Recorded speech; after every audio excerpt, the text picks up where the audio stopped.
Hello everyone. So today we'll discuss India to Canada via Ethiopia route.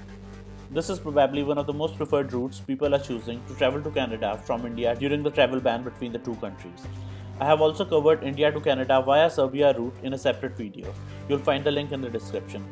I'll keep the video as small as possible, but make sure you watch the tips and tricks section at the end of the video. The last one is really cool. So before starting the video, a small request from my side. Please give this video a like and comment since YouTube promotes your videos only if they get enough likes and comments. Also, please subscribe to our channel for all the latest updates on India-Canada travel ban. So let's start. Like in the case of Serbia route video, we'll discuss things in chronological order of activities so that it becomes easier for you to follow. Here is the list of steps you need to follow. You can pause the video and read them one by one, and then we'll discuss each of these in detail.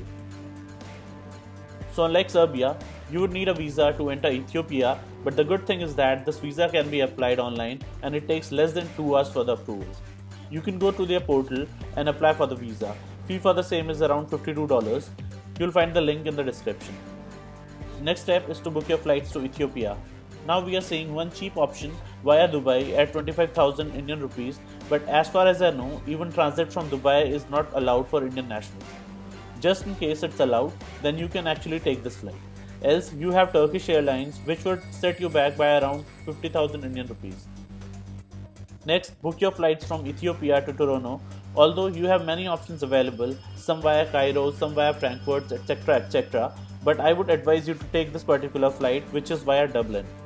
I'll tell you why I'm suggesting this one in the tips and tricks section. This flight would cost you around 75,000 Indian rupees. Once you are done with the flight booking, book your COVID test appointment. You can actually do it in the Delhi airport itself, and the lab there provides results within 6 to 8 hours. The cost is around 800 Indian rupees. Now that you are done with COVID test booking, it's time to book your hotel both at Ethiopia and Toronto. So for Ethiopia, you can book a hotel near airport itself. The distance from airport to the COVID testing lab is around 7 kilometers from what I can see in Google Maps. So you should be okay staying anywhere in between the airport and the lab. Hotel you'll get at around 8,000 for 2 nights. Similarly for Toronto, I'll leave a link in the description from where you can book your 3-day quarantine hotel in Toronto or any other city in Canada. It would cost you around 60,000 Indian rupees. Now after booking hotels and flights, quickly download Google offline maps and make sure to get some USD, which is sort of universally accepted currency. Try keeping around 300 to 500 USD for emergency. Now that you are done with bookings, before flying to Ethiopia, make sure you check your documents one last time. These would include ArriveCAN, quarantine plan, Ethiopian visa, RTPCR from India, check if your passport is valid for the next 6 months, check your PR, student visa, check college admission acceptance letter, air ticket confirmation, hotel booking confirmation. Now that everything is in place, you can fly to Ethiopia hassle-free. There won't be any problems throughout the journey. Upon reaching the airport, you can quickly grab a taxi and go to your hotel. This would cost you around 500 to 800 Indian rupees, depending on the distance.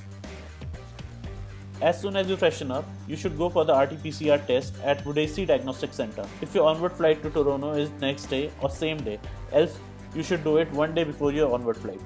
This is around 7 kilometers from the airport and they have 2 services, one normal, one express.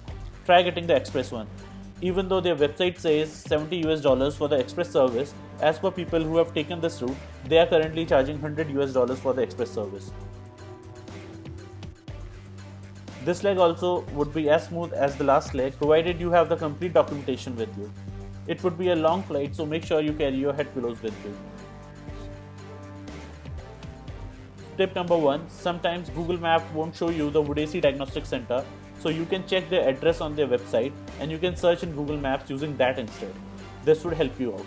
Tip number 2, regarding your onward flight via Dublin, the reason I suggested that flight was because many a times immigration officers in Canada are warning people to find them since their RT-PCR should be from the last boarding airport, so you should ideally try getting a direct flight to Toronto from third country of your choice.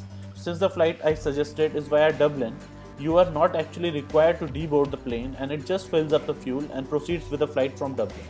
Hence, your last boarding airport remains Ethiopia and you won't face any problem during Canadian immigration.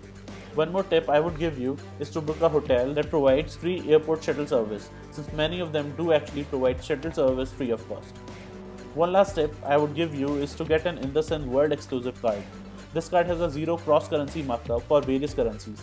This would not only help you through the trip, but also once you reach Canada. Usually credit or debit cards charge you around 3% in cross-currency markup.